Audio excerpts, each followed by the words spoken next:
Hola, bona nit, llogateres. Suposo que totes tindreu reservat a les vostres agendes el divendres dia 21 i dissabte dia 22 d'aquest mes, perquè celebrarem la 6a Assemblea d'Afiliades del Sindicat de Llogateres de Catalunya.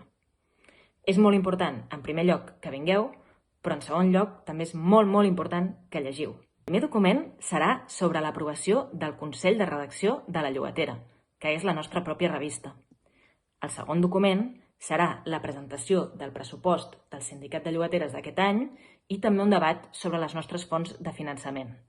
El tercer document serà sobre l'elaboració d'un programa social del Sindicat de Llogateres de Catalunya, ja que nosaltres sempre hem entès que la lluita per l'habitatge s'ha d'enllaçar amb lluites com un treball digne, una renda bàsica universal, la transició d'atur social o la lluita contra les violències masclistes, feixistes i racistes.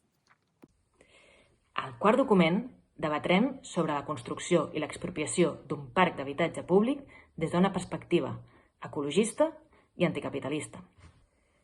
I el cinquè i sisè documents tractarem sobre la política d'aliances amb la resta de sindicats de llogateres de l'Estat i amb el moviment per l'habitatge a Catalunya.